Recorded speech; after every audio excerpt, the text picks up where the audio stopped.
Costa. A partir de agora, o Rafinha, que era apenas um gerente esportivo, vai também dar o cargo de diretor de futebol. Ou seja, além do dia a dia, do elenco, comissão técnica e também da transição da base para o profissional, Rafinha também será responsável por fazer todo o organograma e planejamento do departamento de futebol e também realizar contratações. O Rafinha, ele tem uma agência de jogadores, ele também tem um lastro muito grande de experiência no futebol como um todo, mas terá agora também a sua primeira função como diretor de futebol. Ele que vai cuidar do planejamento, vai trabalhar, ele não vai ter mais alguém que vai comandar ele ou que ele vai ter que reportar. Agora ele que tomará as cartas, a ideia também é do presidente Massis ser um pouco mais participativo também no futebol. Ele que vinha dando plenos poderes para o Rui Costa, e a ideia é dar esses próximos meses, semanas, vai depender muito também do dia a dia, se o Rafinha até se sentir confortável nessa nova função. Ele topa o desafio, ele topa de maneira interina, vamos fazer uma brincadeira, né? Ele vai ser um técnico interino, vai ser um técnico efetivo, mas que vai ainda ficar como um interino, e aí vai depender muito dos resultados. Se ele acabar indo bem na função e se ele também se adequar, porque também tem essa questão dele também se ambientar e gostar da função, ele permanece pelo menos até o final do ano. Aí se ele não gostar ou se ele não conseguir desempenhar um bom papel, a ideia é do São Paulo buscar um diretor de futebol no mercado, mas agora a faca e o queijo está na mão do Rafinha, que agora tomará todas as decisões, tomará as rédeas, ele que será realmente o homem do futebol do São Paulo, pelo menos neste momento. Ainda não está muito claro, mas está sendo conversado sobre a possibilidade de trazer mais alguém no núcleo do futebol para que possa ser um auxiliar do Rafinha. Então, Rafinha, ele sai de ser, digamos, um auxiliar do Rui Costa para virar o chefe. E aí está sendo estudado a possibilidade de trazer, por exemplo, um coordenador de futebol, um cargo que foi extinto, que era do Muricy Ramalho. Mas isso ainda tem tempo ainda para ser lapidado, construído. A ideia do Rafinha já de maneira imediata, já no início dessa semana, já começar também a fazer esses trabalhos como diretor de futebol, e aí ele vai tomar as rédeas, vai ver todas as negociações, vai fazer todo o planejamento, vai conversar com o Dorival, vai ver o que pode ser feito, tudo também com a batuta do presidente Massis, que, como eu disse, repito, vai ser um pouco mais participativo no futebol.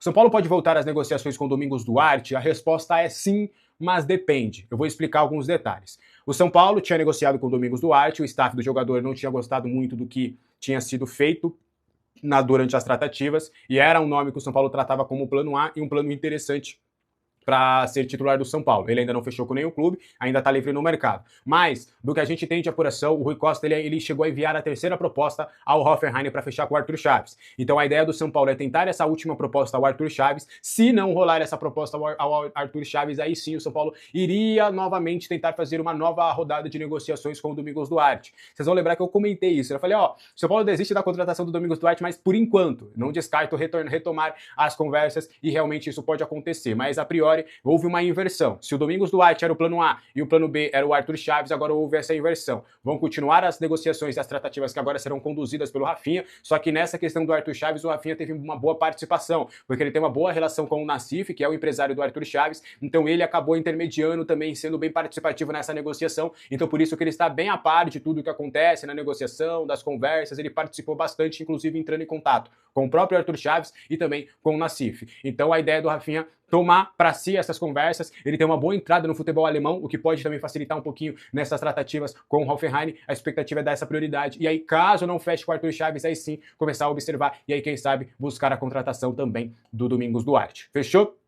Pra gente avançar, e a negociação com o Newton, a ideia é do Rafinha também retomar essa negociação. O Rui Costa tinha deixado tudo basicamente mais apalavrado, se a gente pode dizer assim, com o Botafogo para fazer essa troca, e aí a troca foi aprovada por todas as partes, só que restam alguns detalhes. E quais são esses detalhes a gente vai relembrar? A gente trouxe com exclusividade, e é importante trazer porque a gente tem falado disso há um bom tempo, eles chegaram no denominador comum daquela precificação, de que o Newton vai valer 4 milhões de euros e o Ferrarese vai valer 6, para fazer uma troca. Só que aí vai sobrar 2 milhões de euros. E aí o que as partes estão conversando é qual que será a condição desses 2 milhões de euros. E isso que o Rafinha vai acabar tomando como base nas negociações, é isso que o Rafinha vai começar a tentar entender. Basicamente, ou o São Paulo faz isso no percentual dos jogadores, então, por exemplo, ao invés do Ferrarese em definitivo, talvez, e o Newton vir, o São Paulo pega todo o percentual do Newton e pega ainda 20% numa venda futura do Ferrarese. Só um exemplo. Ou faz uma linha de crédito para esses 2 milhões de euros serem abatidos na compra do Arthur. Lá no final do contrato dele tem 6 milhões de euros a serem pagos. Se fazer essa linha de crédito, São Paulo teria que pagar somente 4 milhões de euros ao término do contrato. Mas é importante trazer que já houve o aceite de todas as partes e a precificação, que era o que estava travando a negociação, foi concluída. Eles entenderam, Ferrarese 6, Newton 4. Agora, esses 2 milhões restantes, vamos encontrar no denominador comum. O Botafogo não vai pagar, o Botafogo não vai arcar do bolso essa grana, eles vão tentar conversar o que vai ser mais vantajoso para ambas as partes. Se vai ser essa linha de crédito de 2 milhões de euros do Arthur ou se será realmente esse valor aí de percentual de direitos econômicos. E aí o São Paulo ficaria com um pouquinho mais do Ferrarese visando uma venda futura. E aí é mais ou menos isso que vai se conversar, que estava já se conversando e o Rafinha deve bater o martelo. Essa negociação de fato não será desistida, não haverá desistência por conta dessa troca no comando do departamento de futebol. Fechou? Para a gente continuar trazendo mais informações do São Paulo, seguinte, o Bragantino é uma das equipes que está de olho na contratação do atacante Paulinho, do São Paulo. O atacante foi liberado para procurar um novo clube e a equipe de Bragança Paulista realizou um primeiro contato para entender as condições de um possível negócio. O Bragantino gostaria de um empréstimo com opção de compra e, quem sabe, até a obrigação de compra a depender de algumas metas batidas. Em um primeiro momento, o São Paulo gostaria de apenas um empréstimo puro e simples. Então, a ideia seria das partes conversarem para entender e entrar num denominador comum. O Paulinho interessa a equipe de Bragança, que já tem outros centroavantes como Pita e Sacha, mas entende que o Paulinho pode ser um ativo importante. O atacante tem 21 anos, não pode voltar para o sub-20 e foi liberado para pegar mais experiência. O São Paulo não descarta totalmente a negociação em definitivo do atleta ao término do empréstimo, a depender, óbvio, de valores. O São Paulo entende hoje que o Paulinho é um jogador que, por mais que tenha passado por uma grave lesão, é um ativo interessante, era capitão, camisa 9, artilheiro das categorias de base, então o São Paulo quer entender como é que vai ficar essa precificação, qual que será a proposta que vai vir e que deve vir do Bragantino para a contratação do Paulinho. O que você acha dessa possibilidade de negócio? Quero saber a sua opinião aqui nos comentários, tá? Vamos explicar essa história do Gonzalo Tapia, eu expliquei nas minhas redes sociais e agora eu vou trazer aqui para o canal. Na última sexta-feira, um monte de gente ficou com dúvida, porque no MIT da CBF tinha aparecido a rescisão de contrato do Tapia, mas é um cenário bem natural do PID da CBF, né? Porque o que o Tapia estava recebendo ainda de salário, o contrato vigente, por mais que houve um acordo ali entre River Plate e São Paulo, o acordo do Tapia, houve uma cláusula de que depois do meio do ano, o novo contrato seria vigente. Então, por exemplo, o salário, tudo ainda era do antigo contrato de empréstimo, que venceu agora no meio do ano. Então, o contrato rescindido foi o contrato de empréstimo desses 6 meses, e aí agora vem um contrato dele em definitivo já vigente até 2029. Então é um trâmite normal e burocrático da CBF, então Gonzalo Tapia não rescindiu o contrato com o São Paulo, ele segue no tricolor paulista pelo menos até 2029 e faz parte também dos planos do técnico Dorival Júnior, que entende que o centroavante neste momento é o centroavante reserva na vaga de Jonathan Calleri, tá?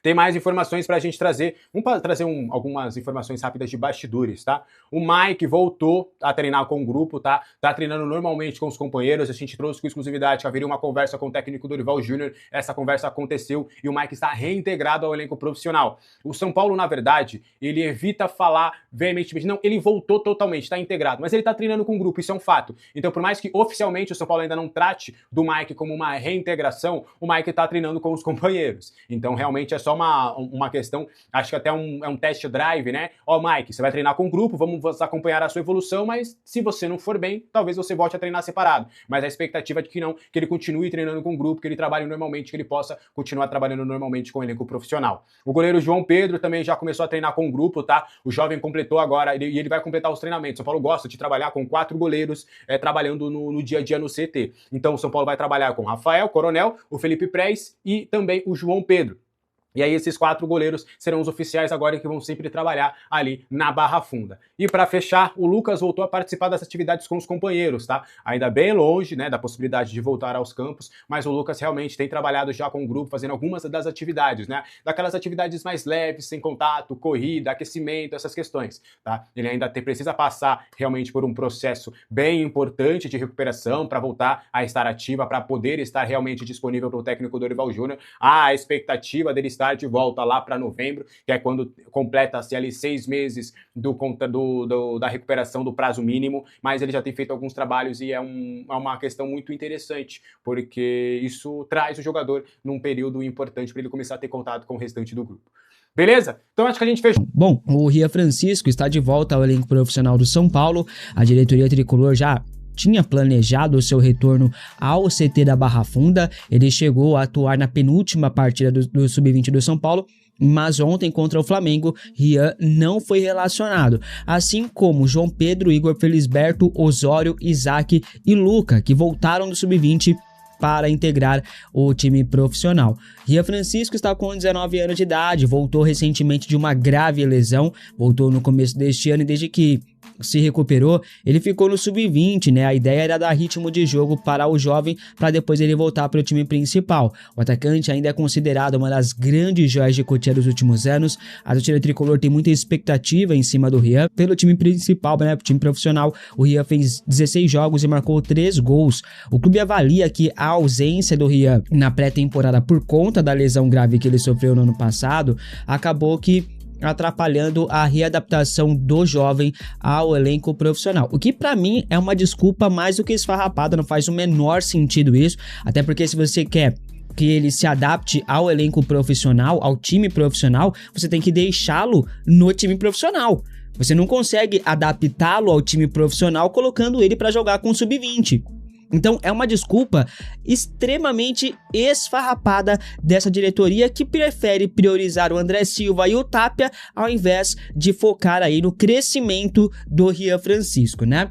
Agora, com um ritmo de jogo e recuperado de lesão, o Rian voltou. Ainda assim, deve ser uma das últimas opções ali no setor ofensivo. Dizem que o André Silva e o Tapia está à frente do Rian Francisco. Vamos aguardar para ver. Tem o Gustavo Santana, que tem agradado o Dorival Júnior, que também deve brigar ali junto com o Rian para ver quem vai ser a quarta opção do elenco no setor ofensivo. Bizarro, né? Mas isso é o sonho de parte da torcida. Casemiro definiu o seu futuro. Inclusive, o Rafinha fez uma ligação nos últimos meses para o Casemiro para perguntar se ele estava a fim de voltar para o São Paulo ou não, né? Mas acabou que não evoluiu. O volante não renovará o seu contrato com o Manchester United. Após a última temporada se cogitou essa possibilidade, né? Jogou bem a última temporada, mas não houve nenhum avanço significativo para um novo acordo por lá, não.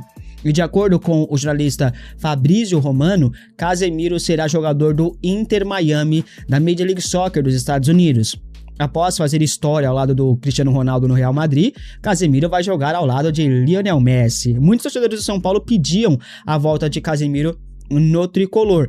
O clube, por vários momentos ali, deixou as portas abertas para a volta de Casemiro ao São Paulo. Júlio Casares, quando esteve na presidência, falou sobre a possibilidade, escancarou as portas para o Casemiro, claro, deixando claro a questão financeira, né? Que seria uma dificuldade, mas o Casemiro ele nunca demonstrou interesse em voltar ao São Paulo. Até por isso, eu nunca entendi o porquê que a torcida sempre vinha pedindo esse nome, sendo que o cara nunca demonstrou nenhuma vontade de voltar, né? Então, dá pra cravar, Casemiro não voltará, vai jogar aí com o Mickey, com o Pateta lá nos Estados Unidos, tudo bem que não é em Orlando, que ele vai pra Miami, né? Mas tá lá no mesmo país, lá dá pra jogar de boa, né? Vai jogar um torneio recreativo lá, que é a Major League Soccer, um nível bem abaixo, né? Mas vendo ele jogando na Copa do Mundo, é melhor ele ir pra Major League Soccer mesmo, cara, porque aqui no futebol brasileiro eu não sei se ele iria aguentar, não. O que acontece? O Juan Branda, que é o auxiliar do Hernan Crespo, fez um post nas redes sociais após a demissão do Rui Costa, tá? Ele escreveu lá, se não me engano, foi em espanhol, acho, né? Aí, traduzindo aí para o português, seria algo nesse sentido, abre aspas. A todo Judas, cedo ou tarde, chega a sua hora. A todo Judas, cedo ou tarde, chega a sua hora. Fecha aspas aí para o Juan Branda, auxiliar do técnico Hernan Crespo, né? Eles que estavam no São Paulo há pouco tempo, até porque uma das maiores bizarrices que aconteceu na história do São Paulo foi, né, esse cidadão aí, o Rui Costa, demitiu o Crespo da maneira que demitiu e, para piorar, contratar o técnico que contratou, né? Porque o São Paulo não demitiu o Crespo para trazer um cara melhor. Eu não vou nem voltar nesse assunto aqui. Gabriel, viúva do Crespo, falando disso de novo, cara, é um negócio inacreditável. Até hoje eu não consigo acreditar no que foi feito. E foi uma troca bizarra, né, cara? Tipo assim, o cara acabou com a temporada do São Paulo, né? Tipo assim, falando em todos os aspectos, né, cara? Em todos os aspectos ele acabou com a temporada do São Paulo. Negócio inacreditável aí. E tá aí o Juan Branda, né, chamando aí o Rui Costa de Judas, né? Chamando aí de Judas após a demissão aí do Rui Costa. Complicado. Eu não gosto muito desse negócio de ficar mandando diretinha, né? Fazendo post em rede social de indireta para um, de indireta para outro. Mas, pô, se eu fosse qualquer pessoa da comissão técnica do Crespo, eu faria o mesmo. Faria o mesmo, entendeu? É porque todo mundo ali com certeza estava muito revoltado e chateado com a maneira que eles foram demitidos, que eles foram retirados aí do São Paulo. né? Porque uma coisa é você, não, vamos tirar aqui a comissão técnica do Crespo, né? E a gente vai trazer um técnico melhor, porque a gente entende que tem condição de trazer um técnico melhor, né? Para aumentar as pretensões do time na temporada, mas não, demitir o Crespo, que tinha, né, que o time vinha de 7 vitórias nos últimos 10 jogos, para trazer o Roger Machado, né? Que, assim, não tem o menor cabimento isso aí que foi feito. O menor cabimento, né? Bom, o que você achou disso? Deixem nos comentários aí o que você achou dessa indireta aí do auxiliar do Crespo, Juan Branda, para o Rui Costa, tá bom? Aí o que acontece? Continuando aí no tema do Rui Costa, segundo o Gabriel Sá, a multa rescisória de Rui Costa é de 3 salários pela demissão. O valor a ser pago está aí na casa dos R$500 mil, tá? Ele é um... Eu vejo muita gente falando, pô, que o Rui Costa tinha que ser expulso do quadro social do São Paulo. Rapaziada, o Rui Costa, ele é um cara contratado, tá? Ele não faz parte da política do São Paulo, tá? Ele não é conselheiro, ele não tem carteirinha, ele não é sócio, não. Ele é um cara que foi contratado para um cargo. Então, se você quiser tirar o Rui Costa do São Paulo, irmão, é demissão, tchau, benção, acabou. Ele não tem mais nenhum tipo de vínculo com o São Paulo, né? Então, não tem esse negócio dele ser expulso do quadro social. Expulso do quadro social é quem é conselheiro, né? Aí sim, quem é presidente do conselho, presidente do clube, entendeu? Um diretor de futebol como o Belmonte, esses caras sim, né? Aí podem ser expulsos do quadro social. O Rui Costa é simples, demitiu, acabou. Né? Ele é um cara remunerado, um profissional, né? Pelo menos ele pode ser ruim, né? E ele é ruim de fato, mas ele é um profissional. E foi demitido e acabou o vínculo e agora vai ter que pagar aí, né, quase R$500 mil pela demissão do Rui Costa. É aquela coisa que a gente sempre comenta, especificamente do Rui Costa, né, cara? A gente vê no... Você pega o que ele fez no São Paulo esse ano, ele sempre foi coadjuvante do Belmonte, né? Porque era Casares, Belmonte e Rui Costa. O Rui Costa ficava ali de canto, né? Muitas vezes a gente nem lembrava que o Rui Costa estava no São Paulo.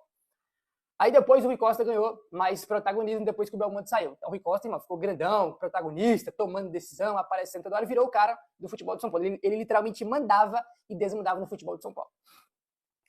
Aí quando ele teve esse protagonismo, o cara destruiu a temporada do São Paulo. Né? 3 técnicos aí em 6 meses, 3 preparações físicas diferentes que ferrou o time, nessa primeira parte da temporada com um monte de jogador machucado. O time despencando na tabela, eliminado por Juventude na Copa do Brasil, na primeira fase que a gente jogou. Né? Estava na 9ª colocação do Juventude, quando o São Paulo perdeu para o Juventude, entendeu? Um absurdo que foi feito nesse ano aí. Um absurdo, cara. Um negócio inacreditável. Contratou o Roger Machado, demitiu o Crespo para trazer o Roger Machado. Não foi que demitiu o Crespo para trazer um técnico melhor que o Crespo. Não, demitiu o Crespo para trazer um técnico muito pior que o Crespo, que foi o Roger Machado aí que a gente viu, entendeu? Aí é aquela coisa que a gente fala com vocês, que eu sempre comento, né, cara? No Brasil, tem que ter alguma lei para responsabilizar os dirigentes de futebol, porque é muito fácil os caras chegarem do clube, né? Chegar no clube, faz um monte de besteira, destrói a temporada do clube, destrói os cofres do clube, no outro dia o cara vai embora como se nada tivesse acontecido. Rui Costa destruiu a temporada do São Paulo e vai embora agora com quase 500 conto no bolso de multa. Aí a pergunta que fica é, quem paga a conta? Quem fica com prejuízo? Quem que fica? O clube. A gente que é torcedor, né, que sempre vai estar aqui. E o clube. E o cara vai embora como se nada tivesse acontecido. O CPF dele vai estar intacto em relação a qualquer tipo de prejuízo que ele causou para o São Paulo. Tem que mudar isso no Brasil. Tem que ter alguma lei para responsabilizar os dirigentes pelas coisas que eles fazem nos clubes. Tem que ter uma lei para mudar isso. É por isso que a maioria dos clubes é tudo ferrado. Um tem 1 bilhão de dívida, outro tem 2 bi, outro tem 3 bi, outro tem 4 bi. A maioria dos clubes no Brasil, a grande maioria, 90% ou mais, são todos aí com dívidas bilionárias e muito mal geridos, com péssimas gestões, porque os dirigentes chegam, fazem o que quer, no outro dia vão embora e deixam o prejuízo para a próxima gestão. E o clube fica com prejuízo. É por isso que é muito fácil ser dirigente no Brasil. Entendeu? Isso tem que mudar para ontem. Tem que ter alguma lei para ter o CPF do cara ali responsabilizado. Ele tem que ter uma parte da responsabilidade ali no CPF, no nome dele. Entendeu? Porque enquanto não tiver isso, os caras vão chegar a fazer o que quer e no outro dia vão embora como se nada tivesse acontecido. Deixa aí o prejuízo pro clube, né? Deixa aí para quem assumir depois. É sempre assim. É sempre dessa maneira. E o prejuízo que o Rui Costa deu pro São Paulo? Quem paga? Quem fica com prejuízo? Rapaziada, é o seguinte, ó, vamos avançando aqui. Bora falar agora sobre o mercado. Bora falar aí sobre o Domingos Duarte, né, que era o zagueiro que o São Paulo estava aí tentando contratar, era o plano A, virou novela, estava avançado, depois melou o negócio e deu ruim e ele não vinha mais. Segundo o Gabriel Sá, o zagueiro Domingos Duarte não assinou com nenhum novo clube desde o encerramento de suas negociações com o São Paulo. O que eu apurei é que, com a queda de Rui Costa, o negócio pode reacender. Conforme trouxe na data do fim das conversas, o staff do jogador tinha ficado incomodado com a condução do negócio por parte do clube.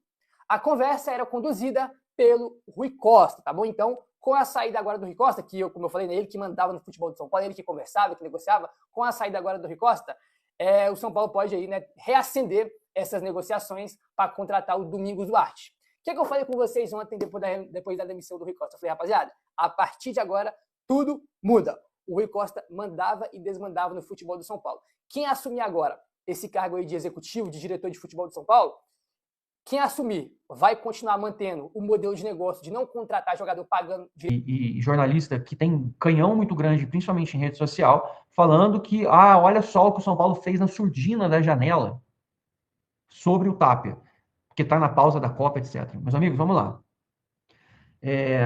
Não existe o São Paulo ter feito coisa... A gente critica o Rui Costa, critica as decisões, a gente critica as coisas, mas a gente não vai ser leviano. Essa negociação do Tapia, ela foi anunciada no dia 31 de dezembro de 2025. Só que tem muita gente que não presta atenção às informações. A negociação do Tapia e do Enzo Dias, ela foi oficializada em papel e anunciada formalmente pelo São Paulo, inclusive no site oficial, em 31 de dezembro de 2025. Ela não foi feita agora. O que foi feito agora foi uma formalização burocrática. É tipo a do Luciano. O Luciano, há uma semana atrás, ele teve uma formalização no BID. Mas o contrato dele, a renovação do contrato, já estava feito há bastante tempo antes. Isso não foi uma coisa feita agora. Então, essa coisa do tipo, o São Paulo fez isso na surdina, na janela, na pausa, enquanto está na Copa, para o torcedor não perceber, isso não é verdade. A gente tem que criticar, a gente tem que reclamar, e a gente tem que questionar quando isso é procedente. Neste caso do TAP já estava combinado. Você pode até achar, puta, é uma cagada, que merda, contrato até 29, não gostei, etc. Isso faz parte. Mas não dá para dizer que foi manipulado, que foi arquitetado, que foi uma ação maquiavélica, que o São Paulo enganou o torcedor. Nesse caso, não. Estou sendo só justo e honesto com vocês com relação a essa situação aí. O São Paulo e o Botafogo eles estão conversando sobre a troca de documentação para que formalizem a chegada do Newton no São Paulo e o São Paulo troque os direitos federativos do Ferrarese com o do Newton. Mas, como eu já tinha antecipado para vocês, fiz até mais uma matéria hoje sobre esse assunto, vai estar no blog do São Paulo daqui a pouco, falando sobre a mudança. O que acontece? O Newton não vale a mesma coisa do Ferrarese. Então, o São Paulo ficará com crédito, pelo menos é o que eu ouvi, tá? Depois, se eu errei, eu corrijo depois, não tem problema nenhum de falar que eu posso ter errado, mas eu ouvi, quando eu questionei sobre isso, que o São Paulo ficaria com crédito ainda com o Botafogo, que pode ser usado no Arthur ou não. É menos mal, porque trocar antes que alguém venha falar um lá ele, no pau a pau, como até o garoto falou ontem no nosso grupo lá e virou brincadeira, o pau a pau não dá. Então, a negociação do Newton evoluiu muito, o São Paulo ficaria com crédito com o Botafogo, tá? O São Paulo não faria o Botafogo despender dinheiro, nem o São Paulo despenderia dinheiro, mas ao mesmo tempo resolveria um assunto, ele reforçaria o São Paulo em definitivo, isso é importante dizer, o Newton assinaria com o São Paulo um contrato de 3 anos mais um a partir de metas, ele é novo, nesse caso não é tão preocupante assim, tem 25 anos, o Dorival quer muito jogador mesmo, certeza absoluta, isso eu confirmei, e está muito perto de ser o segundo reforço do São Paulo, depois do Vitor Sá. No andar da carruagem, inclusive, pelo que me falaram, apesar de a gente já saber que o Vitor Sá está assinado, e que já é reforço do São Paulo para após dia 30, existe uma chance até do Newton ser anunciado antes do Vitor Sá, por conta do que eu te falei. Eu falei aqui para vocês sobre a questão burocrática do contrato que o Vitor Sá tem com o Krasnodar, e o Krasnodar está segurando a documentação dele. Então, segurando, né? Não está liberando, não está fazendo nenhuma gentileza para o São Paulo, porque não estão felizes, é diferente. Então, pode ser até que o Newton seja anunciado antes que o Vitor Sá, no final das contas, tá? Então, a situação é essa. Zanca, vai ser como? Vai ser pau a pau, o Ferrarese vale 6, o Newton, ele vale menos. Como vai fazer? O São Paulo ficaria com crédito com o Botafogo, com uma dívida, e aí o São Paulo vai optar no final do ano por usar esse crédito para comprar o Arthur e usar esse crédito na compra dele, ou pode ser usado para ceder um outro jogador no futuro, ou o São Paulo vai ter que negociar com o Botafogo uma forma de pagamento. Foi isso que o São Paulo alinhou com o Botafogo até este momento para avançar na chegada do Newton. Eu gosto do modelo, vou dizer para vocês que eu vi muita gente perguntando, Zanqueta, mas comenta a tua opinião sobre esse modelo. Não gosto. Acho que é risco demais. O São Paulo vai reforçar com o Newton, mas corre-se um risco muito grande de depois a gente ficar sem o Arthur e o Botafogo não pagar esse dinheiro pra gente, porque o Botafogo está numa situação péssima. Então eu não gosto desse modelo, repito. Não gosto. Acho que o certo seria o seguinte. Então o Arthur, ele custa 6. Ele vai ficar sobrando 2, 3 milhões, não sei quanto vai ficar sobrando, porque não me disseram. Mas vai ficar sobrando um crédito. Então o Arthur, o São Paulo já passa a ter uma porcentagem dele. Isso para mim seria o correto. Porque o Arthur é um cara que, bem ou mal, tem sondagens no mercado exterior e tudo. Vai que ele seja vendido amanhã. Aí o São Paulo já teria garantido esse dinheiro. Ou, no final das contas, já teria uma confirmação de quantos percentual ele compraria para frente. O fato é que não sou eu que negocio, eu só tô aqui para comentar o que eu acho, o que eu não acho, compartilhar com vocês o que eu consegui apurar, e é isso. O Newton tá muito perto de ser jogador de São Paulo, e no andar da carruagem, faltam 10 dias ainda para acabar o contrato do Vitor Sá com o Krasnodar. Pode ser, inclusive, que o São Paulo anuncie antes o Newton do que o próprio Vitor Sá, por conta do avanço da negociação Botafogo-São Paulo pelo Newton Ferrarese, e aí ficaria um crédito sobressalente. Rafael Galante, estão confiantes no negócio com o Arthur Chaves? Cara, o staff dele quer que ele venha para o São Paulo, o jogador quer vir para o São Paulo, mas tem o clube. Então, se não alinhar com o clube, esquece. O problema é esse, entendeu, Rafael? Eu acho que é um meio a meio. Eu acho que o São Paulo conseguiu avançar bastante na relação com agentes e jogador. O jogador e os agentes estão tentando de tudo para liberar ele com o Hoffenheim, mas é uma negociação burocrática complexa e difícil. Então, o Crespo, vamos falar do Crespo aqui. O Vasco demitiu o Renato Gaúcho, teve lá os problemas deles, e o Crespo se tornou um dos grandes favoritos a assumir o Vasco. O Crespo que estava também cotado para assumir clube até na Premier League ou na Championship. Claro que a gente está tratando isso como especulações e boatos que surgem na imprensa. Eu não tenho confirmação cabal de nada, mas é fato que na mídia carioca, inclusive muitos amigos meus que são vascaínos, me mandaram mensagem me perguntando: Zanca, como é o Crespo? O que você acha dele? Como é que é o papo? Como é que não sei o quê? Muita gente me perguntando a respeito dele. Então, assim, existe sim uma coisa real de interesse do Vasco ali, nem que seja uma sondagem concreta de que o Vasco tem interesse no Crespo. Eu, particularmente, vou dizer para vocês, vou torcer para não dar certo. Porque eu gosto muito do Crespo e acho que o Crespo é muito bom técnico e não queria ver o Vasco estável e trabalhando com um técnico de bom nível. Então, esse é meu desejo. Davi Rocha, o Inestrosa melou. Davi, ainda está travada a situação porque o Vasco quer grana. Tanto o Grêmio como o São Paulo quanto o Boca, que foram clubes que se manifestaram interessados nele, ninguém vai botar a grana que o Vasco quer, 30 milhões de reais para eles recuperarem o investimento. Além disso, a demissão do Renato Gaúcho abre um precedente para a chegada de um novo técnico que pode dizer: eu quero contar com o jogador e quero tentar mais um pouco.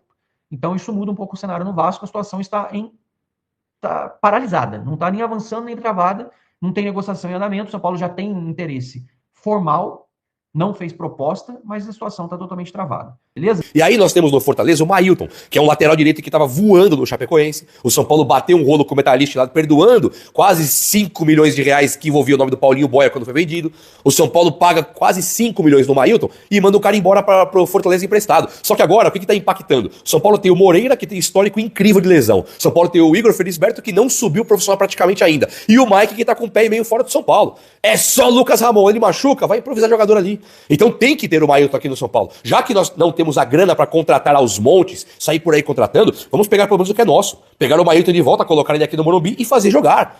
E vamos ver quem é melhor. É o Mailton, é o Moreira, é o Igor Felisberto? Paciência. Agora, não que não cabe é o São Paulo ter desfalque na posição enquanto tem jogador emprestado a custo zero. Aí também não tem lógica. E isso é muito do trabalho do Rui Costa. Esse é o trampo que o Rui Costa costuma fazer. E isso acabou na demissão dele de ontem e é uma coisa maravilhosa. Aí, o São Paulo tem problemas financeiros para pagar salários mês que vem. O São Paulo, com a parada para a Copa, ele continua tendo seus custos de salário, as manutenções de um monte de coisa. Só que o São Paulo ele perde a bilheteria. A bilheteria do estádio, ele perdeu com a Copa.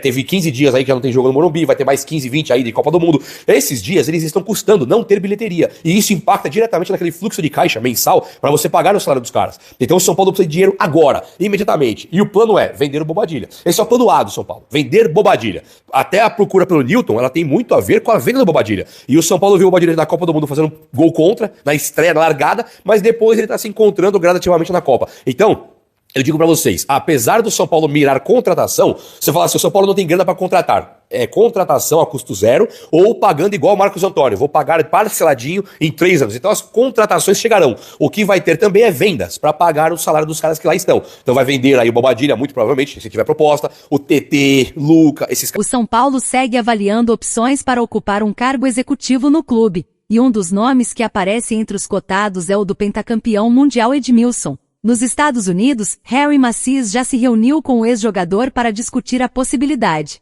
Atualmente, Edmilson exerce uma função ligada à CBF e é visto como uma alternativa para reforçar a estrutura de gestão do tricolor. A possível chegada de Edmilson ao departamento executivo do São Paulo ganha força justamente por sua experiência acumulada fora das 4 linhas nos últimos anos. Além de ter construído uma carreira vitoriosa como atleta com passagens marcantes pelo São Paulo, Lyon, Barcelona e Seleção Brasileira, o ex-volante zagueiro vem atuando diretamente na gestão esportiva, no desenvolvimento de jovens atletas e em projetos institucionais ligados ao futebol. Nos bastidores, a avaliação é de que Edmilson reúne características que se encaixam no perfil buscado pela atual gestão: identificação com o clube, trânsito no mercado nacional e internacional e experiência em processos de formação de jogadores. O ex-jogador também mantém relacionamento próximo com dirigentes, empresários e entidades do futebol, o que pode contribuir para fortalecer a estrutura administrativa do tricolor.